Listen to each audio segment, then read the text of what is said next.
નમસ્કાર. KTV news Gujarati Maharashtra, Jharkhand અને વાવના મહાસંગ્રામમાં હું ભૌમિક વ્યાસ તમામ દર્શક મિત્રોનું સ્વાગત કરું છું. આપને જણાવી દઈએ કે ગુજરાતના બનાસકાંઠાની વાવ બેઠકનું પરિણામ સામે આવી ચૂક્યું છે. સવારથી આગળ ચાલી રહેલી કોંગ્રેસ આખરે જમીન ઉપર પછડાઈ છે અને ગુલાબસિંહ રાજપૂતની હાર થઈ છે. ભારતીય જનતા પાર્ટીના સ્વરૂપ ઠાકોરે આખરે જીત મેળવી છે. લગભગ 2400 મતેથી તેઓ જીત્યા છે. 17 રાઉન્ડ સુધી ભારતીય જનતા પાર્ટી પાછળ હતી, કોંગ્રેસ આગળ હતી, પણ છેલ્લા 5 રાઉન્ડે આખી સ્થિતિ બદલી નાખી. એટલે કે વાવના રણમાં જે ગુલાબ ખીલ્યું હતું તે મુરઝાયું અને મુરઝાયેલું કમળ ખીલી ઉઠ્યું. આપને જણાવી દો કે મહારાષ્ટ્રમાં ભારતીય જનતા પાર્ટી એનડીએ ગઠબંધન અત્યારે સતત આગળ વધી રહ્યું છે અને મહાવિકાસ અઘાડી માત્ર 56 બેઠક ઉપર સીમિત થઈ છે. ઝારખંડમાં ભાજપ માટે ઝટકો છે. ભારતીય જનતા પાર્ટી 30 બેઠક ઉપર અને જેએમએમ 50 બેઠક ઉપર, એટલે કે પૂર્ણ બહુમતી સાથે હેમંત સોરેન ફરી એકવાર સરકાર બનાવવા જઈ રહ્યા છે. આપને જણાવી દે કે ભારતીય જનતા પાર્ટીમાં આતશબાજી થઈ છે, કાર્યકર્તાઓમાં ખુશી છે અને ખાસ કરીને મીઠાઈઓ વેચવામાં આવી રહી છે. કારણ કે જે રીતના અત્યારની સ્થિતિ છે તે પ્રમાણે ક્યાંક ને ક્યાંક ભારતીય જનતા પાર્ટીએ અચાનક છેલ્લા 1 કલાકમાં આખી બાજી ફેરવી નાખી. આપને જણાવી દઈએ કે સ્વરૂપજી ઠાકોરની જીત થતાની સાથે સમર્થકોમાં ઉત્સાહ છે, કાર્યકરોમાં ઉત્સાહ છે. ફટાકડા ફોડી વાવમાં ઉજવણી કરવામાં આવી છે. ભાજપના કાર્યકરોએ પેંડા અને મીઠાઈ વેચી એકબીજાનું મોઢું મોઢું કિરાવ્યું છે. વાવના કોંગ્રેસના ગઢમાં બીજેપીએ આખરે ગાબડું પાડ્યું અને વાવની જનતાએ ભાજપના નેતાઓનું કહેવું છે કે તેમણે ભાજપને આશીર્વાદ આપ્યા છે. આપને જણાવી દઉં કે જે રીતના સ્થિતિ છે તે પ્રમાણે વાવ વિધાનસભામાં આજે સવારે 8 વાગે જ્યારે પોસ્ટલ બેલેટથી મતગણતરીની શરૂઆત થઈ ત્યારે અને ત્યારબાદ બપોરના લગભગ 12 વાગ્યા સુધી 16 કે 17 રાઉન્ડ સુધી કોંગ્રેસ આગળ હતી. 15,000 જેટલી માતબર લીડ હતી. પણ જ્યારે 18મો રાઉન્ડ ખુલ્યો અને 19મા રાઉન્ડની શરૂઆત થઈ ત્યારબાદ સ્થિતિ પલટાઈ અને ભારતીય જનતા પાર્ટી સતત આગળ નીકળી. આપને તે પણ જણાવી દઉં કે જે લીડ 15,000ની હતી તે દરેક રાઉન્ડમાં લગભગ 2-3,000ની લીડ કપાતી હતી અને 23મા રાઉન્ડના અંતે સ્વરૂપજી ઠાકોર, જેની ઉપર ભાજપે વિશ્વાસ વ્યક્ત કર્યો હતો, તેમણે જીત મેળવી છે.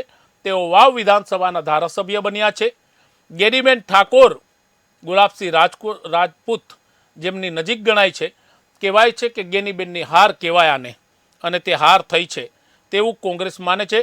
આ બધા વચ્ચે અલગ અલગ પ્રતિક્રિયાઓ પણ હવે આવી રહી છે. આરોપ પ્રત્યારોપના દોર શરૂ થયા છે. દેશની રાજનીતિના 3 મહત્વના પરિણામો હતા. વાયનાડમાં પ્રિયંકા ગાંધીએ જબરદસ્ત જીત મેળવી છે. વાયનાડ લોકસભા જે રાહુલ ગાંધીએ બેઠક ખાલી કરી હતી તે બેઠક ખાસ કરીને પ્રિયંકા ગાંધીએ જીતી છે, એટલે કે તેઓ પણ હવે સંસદમાં પ્રવેશ કરશે. આપને જણાવી દઉં કે જે રીતના સ્થિતિ છે તે પ્રમાણે અત્યારની વર્તમાન સ્થિતિમાં ભારતીય જનતા પાર્ટીનો દેખાવ સારો છે. ઉત્તર પ્રદેશની પેટા ચૂંટણીમાં લોકસભામાં જે ભાજપે પછડાટ કાઢી હતી તેની અત્યારે એવી ભૂલ નથી કરી અને ત્યાં પણ ભાજપે દેખાવ સારો કર્યો છે. સંજય રાઉતનું કહેવું છે, મહારાષ્ટ્ર ઉદ્ધવ ઠાકરે શિવસેના ગ્રુપના નેતા છે, તેમનું કહેવું છે કે આ આર્ટિફિશિયલ મત છે, આ જનતાએ આપેલો ચુકાદો નથી. તેમણે આરોપ લગાવ્યો છે ભાજપ ઉપર ષડયંત્ર કરવાનો. તેમણે આરોપ લગાવ્યો છે ભાજપ ઉપર કારસ્તાન કરવાનો. તેમણે નિષ્પક્ષ તપાસની માગણી કરી છે. મહારાષ્ટ્રમાં બીજી બાજુ એકનાથ શિંદે સહિત તમામ જે ટોચના નેતાઓ છે જે ભારતીય જનતા પાર્ટીના ગઠબંધનમાં સામેલ છે તે તમામ નેતાઓએ જીત મેળવી છે. કોંગ્રેસના અનેક નેતાઓની હાર થઈ છે. ખુદ પ્રદેશ અધ્યક્ષ પાછળ ચાલી રહ્યા છે, મહારાષ્ટ્ર પ્રદેશ અધ્યક્ષ. અમે થોડી જ વારમાં તે બતાડવાનો પ્રયત્ન કરીશું કે સ્વરૂપ ઠાકોરે જીત મેળવ્યા બાદ શું કહ્યું. અલગ અલગ લોકોની પ્રતિક્રિયા આવી રહી છે અને ખાસ કરીને કહી શકાય કે જે રીતના વર્તમાન પરિસ્થિતિ છે અને સમાચાર મળી રહ્યા છે, હું આપને જણાવી દઉં કે સાંજના 7 વાગે પ્રધાનમંત્રી નરેન્દ્ર મોદી સીધા પહોંચશે મુંબઈ કાર્યાલયે. મારી સાથે ભારતીય જનતા પાર્ટીમાંથી શૈલેષભાઈ પરમાર જોડાયા છે. શૈલેષભાઈ, સ્વાગત છે કેટીવી ન્યૂઝમાં આપનું. નમસ્કાર. નમસ્કાર શૈલેષભાઈ, સૌથી પહેલો સવાલ તો તે જ થાય છે કે એક સમયે વાવ વિધાનસભામાં ભાજપ 15,000 લીડથી પાછળ હતું, પણ અચાનક ચમત્કાર એવો થયો કે 5 રાઉન્ડમાં કોંગ્રેસના સુપડા સાફ થઈ ગયા. આ વાવની જનતાના આશીર્વાદ કે ભાજપની રણનીતિ, શૈલેષભાઈ? જો વાવ વિધાનસભામાં જે વાવ અને જે બીજું વિસ્તાર છે વાવ સાઈડ નો, એ વિસ્તારમાં ક્યાંક ને ક્યાંક કોંગ્રેસનો દબદબો હતો. એટલે એ વિસ્તારના પેલા જે મતપેટીઓ ખુલી અને એના ઈવીએમ માં જે મતો નીકળ્યા, પરંતુ ત્યારે અમને પણ લાગતું હતું, અમે એક ચેનલમાં હતા ત્યારે 15,000 થી વધારે લીડ થી આગળ હતા કોંગ્રેસના ઉમેદવાર. પરંતુ ધીરે ધીરે ભાભર આવ્યું અને ભાભર સાઈડ નો જે વિસ્તાર આવ્યો એટલે સતત લીડ કાપવાનું ચાલુ થયું અને લીડ એ વાવની લીડ જે છે એના કારણે ગેનીબેન ઠાકોર પણ ગેલમાં આવી ગયા. એને પણ બાઇટ આપી દીધી. જે ગુલાબસિંહ રાજપૂત છે એ પણ ગેલમાં આવી ગયા, એમણે પણ બાઇટ આપી દીધી. શાંતિ રાખજો, બધા શાંતિ રાખજો, આપણે જીતીએ છીએ, આમ છે તેમ છે. પણ આ તો હું જે ક્રિકેટના સટ્ટા જેવું છે ભાઈ. ક્રિકેટ જે રમતા હોય, અનિશ્ચિત છે, મતલબ કેવું મુશ્કેલ હોય છેક લગી, છેક સુધી કેવું તો મુશ્કેલ છે જ, પણ સાથે સાથે છેલ્લા દડા સુધી કહી ન શકાય કે કઈ ટીમ જીતશે. બિલકુલ. એમાં લોકશાહી છે, લોકશાહીમાં કયા બુથમાં કેટલા મત નીકળે છે એ ઉપર આધાર રાખે. ને અમને વિશ્વાસ હતો કે સ્વરૂપજી ઠાકોર 5,000 ની લીડ થી જીતશે. છેલ્લે 2500 મતની લીડ થી જીત્યા છે. સ્વરૂપજી ઠાકોરને ખૂબ ખૂબ અભિનંદન. અને ત્યાં ગેનીબેન રાત દિવસ મહેનત કરતા હતા, રબારીજી રાત દિવસ મહેનત કરતા હતા, ગુલાબસિંહ અને આખી કોંગ્રેસ જે પ્રકારે જિગ્નેશ મેવાણી સહિત રાત દિવસ મહેનત કરતા હતા. જિગ્નેશ મેવાણી, ગુલાબસિંહ રાજપૂત અને ગેનીબેન ઠાકોર, આ તમામનો ફુગ્ગો ફૂટી ગયો છે. અને કહેવાય છે કે આખરે તો જો જીતા વહી સિકંદર છે, એમાં કોઈ પ્રશ્ન નથી, સવાલ નહીં. અને એ ભારતીય જનતા પાર્ટીના ઉમેદવાર જીતા છે. એટલે મને એવું લાગે છે કે વાવની જનતાએ વિચારી લીધું છે કે 2015માં જ્યારે 2017માં ગેનીબેન ઠાકોર જીત્યા ત્યારે એ 1 લાખની મતથી લીડથી જીત્યા હતા. પાછા 19માં જીત્યા તો એ પાછા ઓછી મતની લીડથી જીત્યા, 15,000 લીડથી જીત્યા. 24માં એનાથી ઓછી લીડથી જીત્યા. એટલે એની લીડ ઘટતી જતી હતી, એટલે એની વિશ્વસનીયતા પણ ક્યાંક ને ક્યાંક ઘટતી જતી હતી. પરંતુ લોકોએ આદરણીય નરેન્દ્રભાઈ મોદીએ કરેલા વિકાસના કામો, સજ્જન સરળ સૌમ્ય અને કસાયેલા અને ઘડાયેલા મૃદુ પણ મુખ્યમંત્રી ભૂપેન્દ્રભાઈ પટેલની સરકારે કરેલા કામો, જિલ્લા પંચાયત, તાલુકા પંચાયત અને નગરપાલિકામાં જે વિકાસના કામો થયા છે, એ જોઈને લોકોને હવે એવું થયું છે કે આપણે પણ વિકાસ કરવો હોય તો જે સરકાર કેન્દ્રમાં હોય, રાજ્યમાં હોય, એની જ સરકાર અહીંયા લાવવી જોઈએ.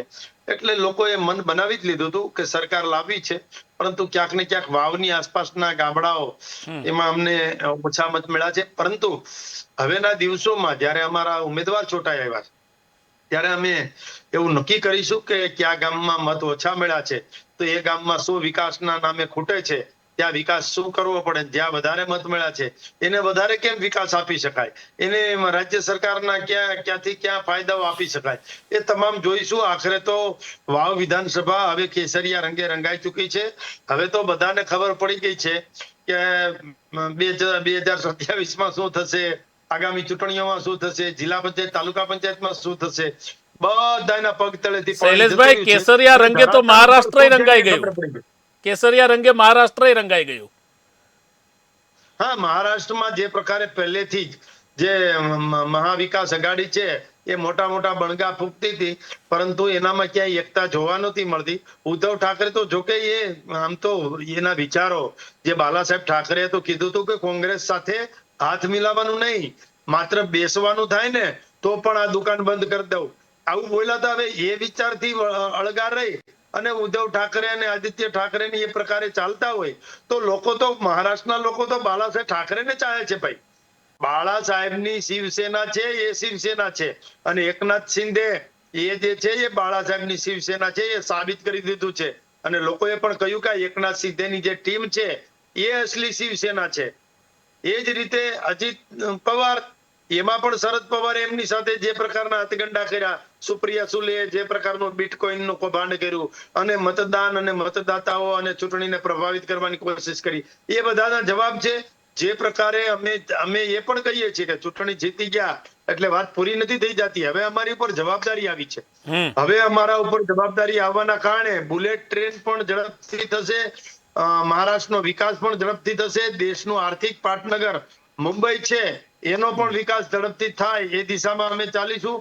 હું અભિનંદન આપીશ એકનાથ શિંદેજીને, હું અભિનંદન આપીશ શૈલેષભાઈ એક 10 સેકન્ડ રોકવા માંગીશ, એક 10 સેકન્ડ આપને. અમારી સાથે ગુજરાત પ્રદેશ કોંગ્રેસના પ્રવક્તા મનીષ દોશી જોડાય છે. મનીષભાઈ, સ્વાગત છે કેટીવી ન્યૂઝમાં આપનું. જી મનીષભાઈ, પેલા 15,000ની લીડથી આગળ હતા, પણ એવું શું થયું, એવી કઈ ચૂક રહી ગઈ કે કોંગ્રેસ આખરે હારી ગઈ, ગુલાબસિંહ આગળ વધી ન શક્યા અને સ્વરૂપજી ઠાકોર જીત્યા? મનીષભાઈ, શું માનો તો, રણનીતિમાં કે ક્યાંક ચૂક રહી ગઈ હોય?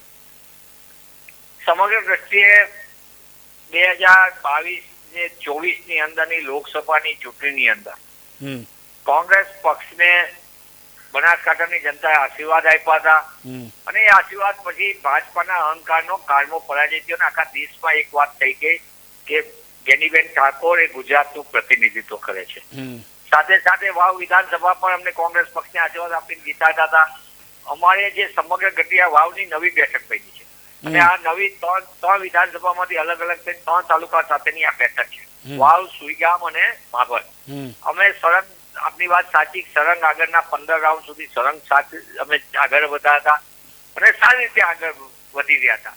પણ ભાભરની અંદર મતદાતાઓ ક્યાંક ને ક્યાંક અમે એમની વાતને, અમારી વાતને પહોંચવામાં ક્યાંક અમારી ચૂકે છે. અમે નજીવા મતે આ બેઠક આવ્યા છીએ, એ સ્વીકારું છું. પણ એક તરફ સામ, દામ, દંડ, ભેદ સહિત તમામ વસ્તુ, આખું ક્ષત્રિય અને મંત્રીમંડળ એ ગાંધીનગર થી પૈડા નાખીને વાવ ખાતે હેડક્વાર્ટર બનાવી દેવામાં. મુખ્યમંત્રી થી લઈને બધા તંત્ર, આખું તંત્ર વાવથી ચાલતું હતું. રાજ્યનું સચિવાલય વાવ હોય એ રીતે કર્યું હતું.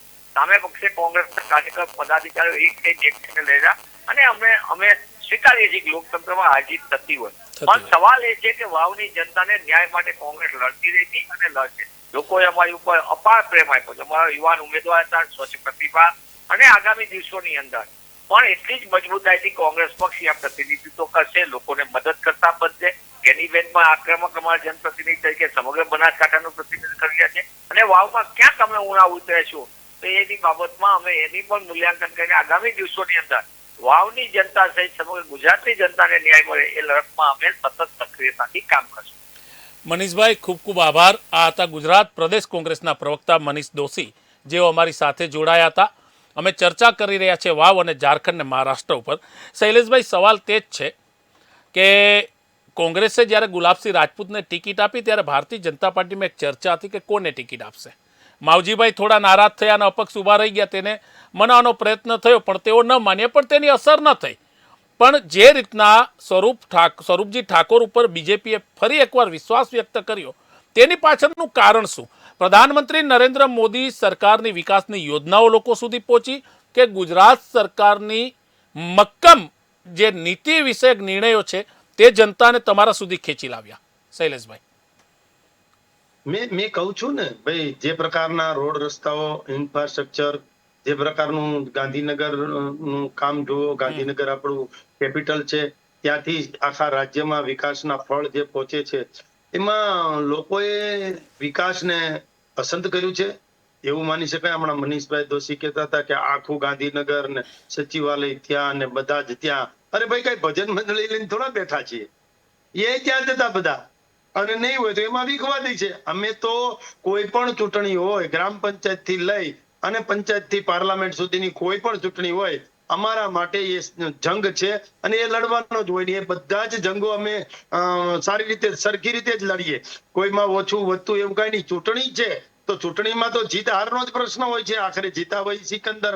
અને જે પ્રકારે જોકર, તમારા એમ કે નેતા જોકરની જેમ સંવિધાન હાથમાં લઈ લઈને નીકળી ગયા હતા, એને સંવિધાનને અડવાનો અધિકાર નથી. સંવિધાનમાં 370 ના સમર્થનમાં તમે છો, એ તો જુઓ. 370 નો તમારે વિરોધ કરવો જોઈએ કે 370 જે છે એ બરાબર કાઢી એ બરાબર છે. એના બદલે તમે તો એના સમર્થનમાં જે વિધાનસભામાંથી ખરડો પસાર કરીને આવ્યા તો એમાં તમારું સમર્થન હતું. એટલે તમે શું કહેવા માંગો છો? એક બાજુ સંવિધાન હાથમાં લઈને ફરો છો, બીજી બાજુ 370 ની કલમ જે હટાવી દીધી છે એને ઉમેરવા માટેની તરફેણમાં તમે જાઓ છો. એટલે કયા બાજુનું રાજકારણ કરો છો એ જ નથી ખબર પડતી. મહારાષ્ટ્રમાં જાઓ તો ત્યાં એના કોંગ્રેસના નેતા એમ કહે છે કે હવે જે લવ જેહાદ કર્યું એ રીતે હવે વોટ જેહાદ ચલાવો, વોટ જેહાદ ચલાવો, વોટ જેહાદ ચલાવો. એટલે શું કહેવા માંગો છો તમે? કઈ દિશામાં ચાલો છો? લોકશાહીને ક્યાં લઈ જવી છે તમારે? એટલે આ લોકશાહી છે, લોકશાહીમાં બધું જ ગ્રાહ્ય છે. અમારી પાસે જે પ્રકારના આગેવાનો છે, માનો કે અમારી સાથે સ્વરૂપજી ઠાકોર છે, અમારી સાથે મહારાષ્ટ્રમાં એકનાથ શિંદે છે, અમારી પાસે મહારાષ્ટ્રમાં બીજા સાથી પક્ષ તરીકે અજીત પવાર છે. નથી કેતા કોની સાથે તમે છો એ ઉપર આધાર રાખે. તમે જેવા લોકો સાથે જતા હોય એવી તમારી છાપ પડે.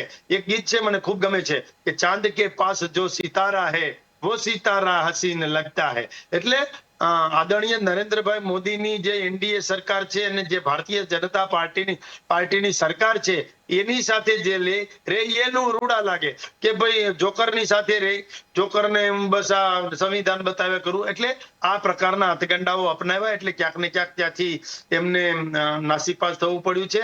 મને એ વાતનો આનંદ છે કે મહારાષ્ટ્રમાં પણ જંગી બહુમતીથી ભારતીય જનતા પાર્ટીની સરકાર બની રહી છે. અહીંયા જે વાવ વિધાનસભા છે એમાં સુઈગામ અને બાબર એ બે જગ્યાએ અમને લીડ મળી છે અને આખી વિધાનસભા જીતવામાં પણ ઝારખંડમાં ભાજપની સરકાર નહીં બનતી. આભાર શૈલેષભાઈ, ઝારખંડમાં ભાજપ પાછળ રહી ગયો. હા, ઝારખંડમાં શિબુ સોરેનજીની સરકાર હતી. અમે ખૂબ મહેનત કરી અને ઝારખંડમાં અમે પાછળ નથી. અમારી જેટલી સીટો હતી એના કરતા સીટોમાં વધારો થયો છે. અમારો વોટ શેર જે હતો એ વોટ શેરમાં પેલા કરતા વોટ શેર પણ વધ્યો છે. ધીરે ધીરે ઝારખંડ પણ ભારતીય જનતા પાર્ટીના કેસરિયા રંગમાં રંગાઈ જશે. હજુ નથી કેતા ધીરે ધીરે રે મના ધીરે સબ કુછ હોય, માલી સિંચે 100 ઘડા આખીર ઋતુ આએ ફલ હોય. એટલે ઋતુ આવશે ત્યારે ત્યાં પણ ખબર પડી જશે. પરંતુ જે પ્રકારે ઝારખંડ મુક્તિ મોરચો ત્યાં કોંગ્રેસ, શૈલેષભાઈ, તમારો આત્મવિશ્વાસ ગજબનો છે. તમે જે રીતના કોન્ફિડન્સથી આત્મવિશ્વાસથી વાત કરો છો કે આજે નહીં તો કાલે ઝારખંડ પર કેસરિયા રંગે રંગાશે. હા, રંગાશે 100%. આખો દેશ રંગાવાનો છે. કોંગ્રેસ મુક્ત ભારત એટલે કોંગ્રેસ મુક્ત ભારત, બીજું કાંઈ નહીં. અમે એટલા માટે તો કહીએ છીએ, અમે પંચનિષ્ઠામાં માનીએ છીએ, એકાત્મ માનવવાદમાં માનીએ છીએ. અમારું micro management, cadre base party, ચિંતન મનન બેઠક, સતત પ્રવાસ કરનારી આ પાર્ટી છે. અમે રાષ્ટ્રવાદમાં માનીએ છીએ, મૂલ્ય આધારિત રાજનીતિ અને સેવા રાજનીતિમાં સત્તા આવ્યા પછી સત્તાના માધ્યમથી લોકોની સેવા કેમ કરાય, છેવાડાના માણસ સુધી વિકાસના ફળ કઈ રીતે પહોંચે. એટલે તો કહીએ છીએ કે પથ કા અંતિમ લક્ષ્ય નહીં હૈ, સિંહાસન ચढ़ते जाना, सब समाज को लिए साथ में आगे है बढ़ते जाना. સર્વગ્રાહી, સર્વસ્પર્શી અને સર્વ સમાવેશક સરકાર ચલાવીએ છીએ. એટલે જ કહીએ છીએ કે સૌનો સાથ, સૌનો વિકાસ, સૌનો વિશ્વાસ અને સૌનો પ્રયાસ, આ સૂત્રને અમે સાથે લઈ ચાલીએ છીએ. સહકારથી સરકાર ચલાવવાની છે ને જે પ્રકારે નરેન્દ્રભાઈ મોદીએ કામો કર્યા છે કેન્દ્ર સરકારના, એ કેન્દ્ર સરકારના અત્યારે એવી પરિસ્થિતિ છે મોસાળે જમણ અને મહા પીરસનારી. અને એમાં પાછું હવે તો મહારાષ્ટ્રમાં પણ ડબલ એન્જિનની સરકાર, ગુજરાતમાં પણ ડબલ એન્જિનની સરકાર, રાજસ્થાનમાં પણ ડબલ એન્જિનની સરકાર. એટલે આ બધી ડબલ એન્જિનની સરકારો છે. કામ કરવું છે અમારે એટલે લોકો અમને મત આપે છે. મત આપી દીધા પછી અમારા ઉમેદવાર દેખાય નહીં કે કામ ન કરે એવું ના થાય. આ તો હું છે, માનો કે કોંગ્રેસના ઉમેદવાર જીત્યા ગુલાબસિંહ, તો શું કે ખબર છે, કામ ન થાય ને આપણું નો ચાલે, આપણી સરકાર નથી, આપણીથી થાય નહીં. અરે ભાઈ, તમારાથી નો થાય તો ઘરે બેસો ને. તો તમે આવડું મોટું પદ લઈને શું ફર્યા કરો છો? ખાલી ફાકા ફોજદારી કરવાની. એટલે જ કહી છે ને કે બડા હુઆ તો ક્યા હુઆ, જૈસે પેડ ખજૂર, પંથી કો છાયા નહીં ઓર ફલ લાગે અતિ દૂર. હવે હાલતા હોય માણસને છાયો ન મળે અને ફળ એટલું બધું દૂર ક્યાં બી ન ગયેલા. કોંગ્રેસનું એવું છે કે એનું ઈ જોડે નહીં કોઈ દી, અને હાલતા માણસને કોઈ દી કઈ મદદરૂપ થાય એવું પણ ન બને. અને કોઈ કામ લઈને આવે તો કે આપણું ન ચાલે, આપણું ન ચાલે, આ જ વાત હતી. એટલે આ વાત સાંભળી 2015 થી વાત સાંભળે છે બધા કે આપણું ન ચાલે, આપણું ન ચાલે. પણ હવે જિગ્નેશભાઈ મેવાણીને ખબર પડી ગઈ છે કે હવે આપણું ન ચાલે એ શબ્દ છે ને ઈ હવે બંધ કરવો પડશે. કારણ કે આપણું ન ચાલે તો પછી આ તમે ન ચાલો ને ભાઈ. લોકો કામ માટે મત આપતા હોય છે. કોઈ જાતિ, પ્રાંત, કોઈ નક્સલવાદ, ભ્રષ્ટાચાર, માઓવાદ, આતંકવાદ એ માટે મત આપે છે. તમને જાતિપાતિના વાડા કરવા માટે મત આપે છે, પરિવારવાદ માટે મત આપે છે. તમને છેલ્લે તો ગેનીબેન સહિત બધા અને સ્વરૂપજી સહિત બધા જાતિવાદમાં અમારી જાતિ, ફલાણી જાતિ, ફલાણી જાતિ, ઠાકોર જાતિ, દલિત, પીડિત, ઓબીસી, રાજપૂત. અરે યાર, બધા રાષ્ટ્રના લોકો છે. આ રાષ્ટ્રવાદ ચલાવવાનો હોય અને અત્યારે આપણે પાકિસ્તાનને જવાબ દેવાનો હોય એની બદલે તો મહારાષ્ટ્રમાં એના લોકો વોટ જહાજ ચલાવવા મળ્યા. વોટ જહાજ. અરે યાર, આ કયા પ્રકારની વાતો કરો છો? આ બધી જ વાતો છે એનો સરવાળો આજે લોકોએ કરી નાખ્યો છે. અમે તો કહેતા હતા 23 તારીખ આવવા દો, બધું જ દૂધનું દૂધ અને પાણીનું પાણી થશે. જેટલા પાણીમાંથી પૂડા કાઢે છે એ બધાના મોઢા બંધ થઈ જશે. કારણ કે લોકો હવે સમજી ગયા છે કે માત્ર જાતિવાદ કે પરિવારવાદ કે આવી બધી ઝીણી બાબતોથી દેશ નથી ચાલતો.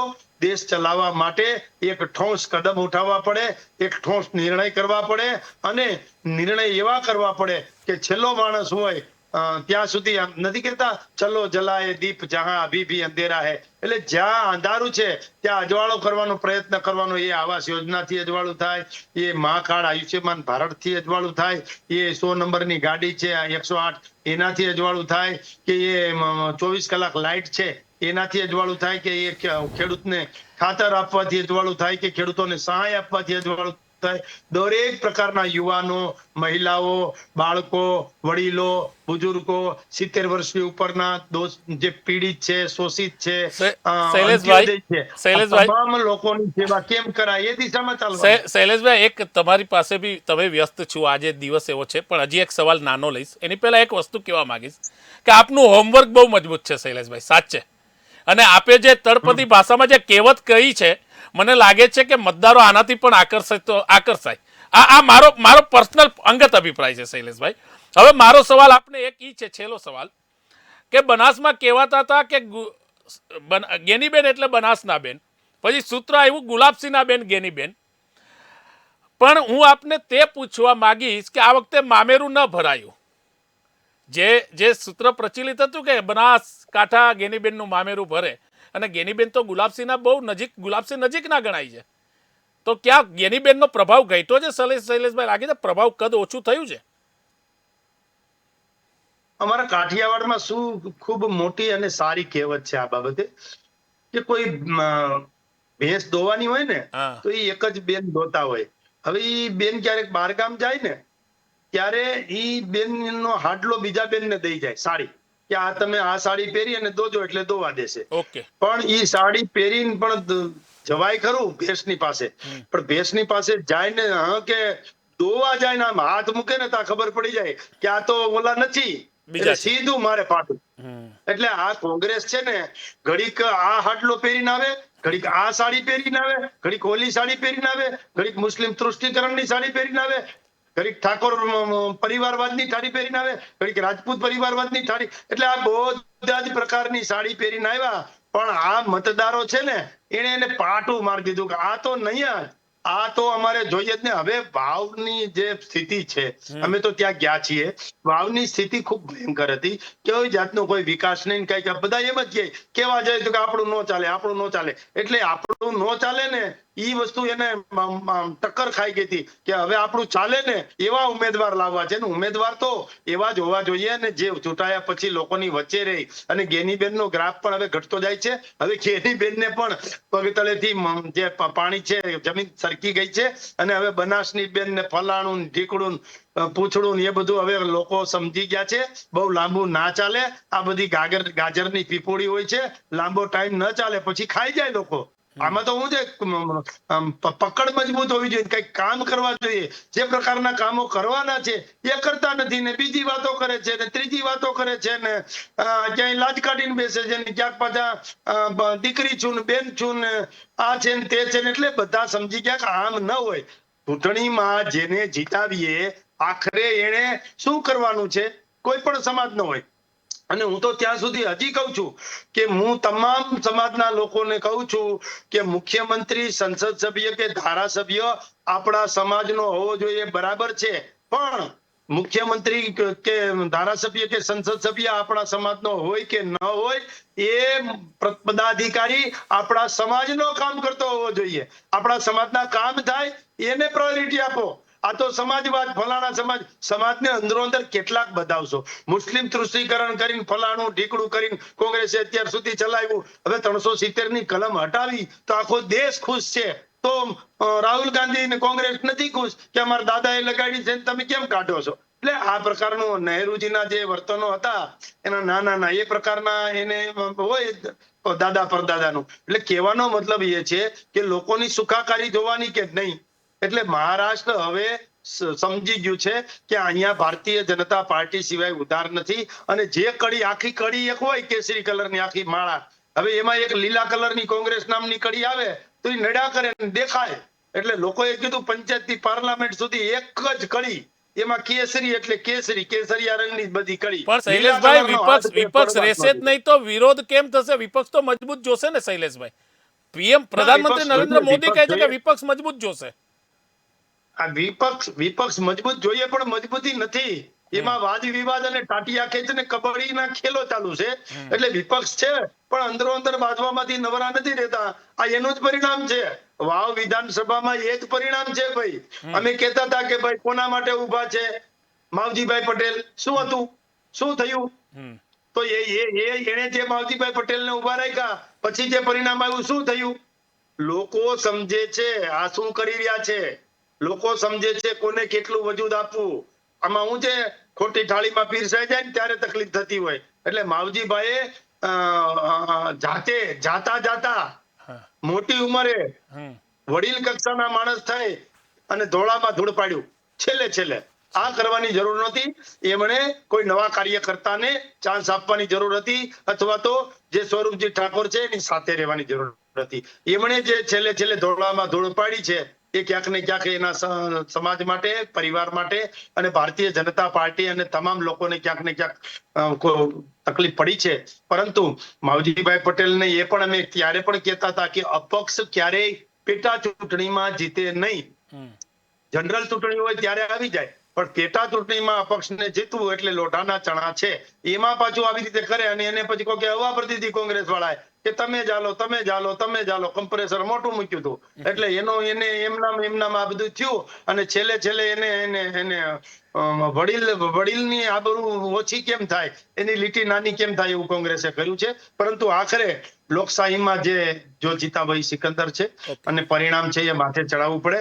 એ ઝારખંડનું પરિણામ હોય તો એ પણ અમે માથે ચડાવીએ છીએ, એ વાવનું પરિણામ હોય એ પણ માથે ચડાવીએ છીએ, અને મહારાષ્ટ્રનું પરિણામ અને 14 જે પેટા ચૂંટણી ઉત્તર પ્રદેશ થી લઈ અને તમામ રાજ્યોમાં હતી એ પણ અમે માથે ચડાવીએ છીએ. બધા જ રિઝલ્ટો અમારે બરાબર છે.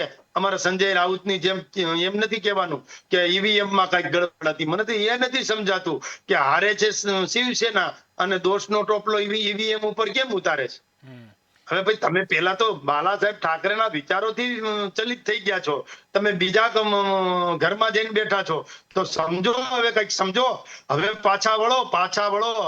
હવે તમને જે ભરમાવતા હોય ને એનાથી પાછા વળો અને હિન્દુત્વ ઉપર આવો. સનાતની જે તમારી સંસ્કૃતિ હતી અને મહારાષ્ટ્રનું જે રાજનીતિ છે ને એ બાલા સાહેબ ઠાકરેની રાજનીતિ છે ને એને જે રીતે મહારાષ્ટ્રની સેવા કરી છે ને એ દિશામાં ચાલો, એવો સંકેત આપ્યો છે લોકોએ. શૈલેષભાઈ, આપનો ખૂબ ખૂબ આભાર. આપે આપનો કિંમતી સમય અમને ફાળવ્યો અને સચોટ જે વાતચીત કરી છે આપની રાજનીતિની. તો આ હતા શૈલેષભાઈ પરમાર, ભારતીય જનતા પાર્ટીના હતા. તેમણે પોતાની વાત રજૂ કરી. હું આપને ફરી એકવાર જણાવી દઉં કે વાવ વિધાનસભા ઉપર ગુલાબસિંહ રાજપૂતની હાર થઈ છે, ત્યાં ભારતીય જનતા પાર્ટીના સ્વરૂપજી ઠાકોરની જીત થઈ છે. મહારાષ્ટ્રમાં ભારતીય જનતા પાર્ટી એનડીએ આગળ ચાલી રહ્યું છે, ત્યાં મહાવિકાસ અઘાડી પાછળ છે અને ઝારખંડમાં તો સ્પષ્ટ થયું છે કે હેમંત સોરેનની ઝારખંડ મુક્તિ મોરચા હવે સરકાર બનાવવા માટે તૈયાર છે, એટલે કે હેમંત સોરેનની સતત બીજી વખત વાપસી થઈ છે. KTV ન્યૂઝના માધ્યમથી અમે પડે પડના અને તમામ સમાચારો આપની સમક્ષ અપડેટ કરી રહ્યા છે. એક સમયે વાવ વિધાનસભામાં એવું હતું કે કોંગ્રેસ 15,000ની લીડથી પાછળ હતી, પણ ત્યારબાદ ધીમે ધીમે જ્યારે 17મા રાઉન્ડ બાદ 18મો, 19મો અને 20મો રાઉન્ડ ખુલ્યો ત્યારે કોંગ્રેસની સ્થિતિ બદલાઈ ગઈ અને ભારતીય જનતા પાર્ટીએ મોટી લીડ મેળવી લીધી. અને અહીં ભારતીય જનતા પાર્ટી આગળ વધી અને ભારતીય જનતા પાર્ટીએ આખરે 2400 એટલે કે 2400 મતથી આ પાતળી સરસાઈથી જીત મેળવી. પણ કહેવાય છે ને કે જે જીતે ઈ રાજા, એટલે કે જે જીતે ઈ સિકંદર. છેલ્લે સ્વરૂપજી ઠાકોરનો આખરે તેમનું સપનું પૂરું થયું. તેઓ બીજી વખત ચૂંટણી લડતા હતા અને આખરે તેઓ વાવ વિધાનસભાના ધારાસભ્ય બન્યા છે. અમે પ્રયત્ન કરીશું જીત્યા બાદ જો કોઈ ઉમેદવારોની પ્રતિક્રિયા આવી હોય તો તે પણ આપણે સંભળાવવાનો પ્રયત્ન કરીશું ખાસ કરીને. પણ અત્યારની સ્થિતિ છે તે પ્રમાણે પ્રધાનમંત્રી નરેન્દ્ર મોદીએ ભારતીય જનતા પાર્ટી મુંબઈ એકમને અભિનંદન પાઠવ્યા છે. પ્રધાનમંત્રીએ કહ્યું છે કે તમારી મહેનત અને તમારી લગનથી આ પરિણામ મળ્યું છે. માનવામાં આવે છે કે દેવેન્દ્ર ફડણવીસ છે તે મહારાષ્ટ્રના નવા મુખ્યમંત્રી કદાચ બની શકે છે, પણ તે તો ભારતીય જનતા પાર્ટીની ધારાસભ્યોની બેઠકમાં નક્કી થશે. નિરીક્ષકોની નિમણૂક થાય ત્યારબાદ આ આખી ઘટનાઓ હવે હલચલ તેજ થઈ છે. સાંજના સમયે પ્રધાનમંત્રી નરેન્દ્ર મોદી પણ ખાસ કરીને કહેવાય કે પહોંચી શકે છે મુંબઈ. તેઓ ત્યાં ભારતીય જનતા પાર્ટીના કાર્યાલયે કાર્યકરોને સંબોધન કરી શકે છે અને ભાજપનું જે પ્રદેશ નેતૃત્વ છે તેની સાથે તેઓ બેઠક પણ કરી શકે છે. આપને જણાવી દઉં કે ખાસ કરીને ગુજરાતની વાવ બેઠક ઉપરથી 2019માં આ જ બેઠક ઉપર બીજેપી સામે લડ્યા હતા સ્વરૂપ ઠાકોર, હું આપને જણાવી દઉં. અને એ જ સ્વરૂપજી ઠાકોર જ્યારે ભારતીય જનતા પાર્ટીમાં આવ્યા અને આજે તેઓ ભારતીય જનતા પાર્ટીના ખાસ કરીને કહેવાય કે તેઓ ધારાસભ્ય બન્યા છે. આપને તે પણ કરાવી દઉં કે ખાસ કરીને એકનાથ શિંદે 70,000 મતે આગળ ચાલી રહ્યા છે. હેમંત સોરેન 18,000 મતે આગળ છે. દેવેન્દ્ર ફડણવીસ લગભગ 25,000ની લીડથી આગળ ચાલી રહ્યા છે. અજીત પવાર 60,000 મતે આગળ છે. આદિત્ય ઠાકરે આગળ નીકળ્યા છે. હવે ચંપઈ સોરેન આગળ નીકળ્યા છે. એટલે કહી શકાય કે કોંગ્રેસના ગુલાબસિંહને પછાડી અને વાવમાં ભારતીય જનતા પાર્ટીનું કમળ ખીલ્યું છે. અને સ્વરૂપજી ઠાકોર આપને જણાવી દઉં કે સ્વરૂપજી ઠાકોર 2500ની લીડથી જીત્યા છે. 13 તારીખે અહીં ખાસ કરીને મતદાન થયું હતું અને આજે તેમાં મતગણતરી થઈ હતી. સવારે 8 વાગ્યાથી શરૂઆત થઈ હતી અને ત્યારબાદ ખાસ કરીને કહેવાય કે ધીમે ધીમે જે ટ્રેન્ડ મળ્યા તે પ્રમાણે આગળ વધ્યું. મહારાષ્ટ્રમાં ભારતીય જનતા પાર્ટી 191 બેઠક ઉપર આગળ છે. કોંગ્રેસ માત્ર 51 અને અન્ય 9 બેઠક ઉપર આગળ છે. જ્યારે અન્ય રાજ્યોની વાત કરીએ આપણે, ખાસ કરીને ઝારખંડની વાત કરીએ તો ઝારખંડમાં પણ ભાજપ જે છે તે પાછળ છે અને ત્યાં હેમંત સોરેનની સરકાર છે તે અત્યારે હવે સરકાર બનાવવા માટેની તૈયારી કરી રહી છે. ફરી એકવાર હેમંત સોરેન આપને જણાવી દઉં કે હેમંત સોરેન મુખ્યમંત્રી બનશે. ભાજપ ઝારખંડમાં પાછળ પડ્યું છે. પૂર્વ સીએમ ચંપાઈ સોરેન સરાયકેલાથી ચૂંટણી જીત્યા છે. હેમંત સોરેનના પત્ની કલ્પના સોરેન 3,000 મતથી પાછળ છે. સોરેન પરિવારના 3 ઉમેદવારો, સૌથી મોટા પુત્રવધુ સીતા સોરેન, ભાજપ જામતારા નાની વહુ કલ્પના સોરેન ગાંડે અને નાના જે દીકરા છે બસંત સોરેન તે પાછળ ચાલી રહ્યા છે. અહીં 8 એક્ઝિટ પોલમાં 4માં ભાજપની ગઠબંધનની સરકાર બતાવતી હતી, પણ તે ઝારખંડમાં શક્ય નથી બન્યું અને ત્યાં JMM એટલે કે ઝારખંડ મુક્તિ મોરચા જે છે તેમની સરકાર બનવા જઈ રહી છે. આપને જણાવી દઈએ કે હર્ષ સંઘવીનું પણ એક મોટું નિવેદન આવ્યું છે રાહુલ ગાંધી ઉપર. અને હર્ષ સંઘવી જે ગુજરાત સરકારના ગૃહમંત્રી છે.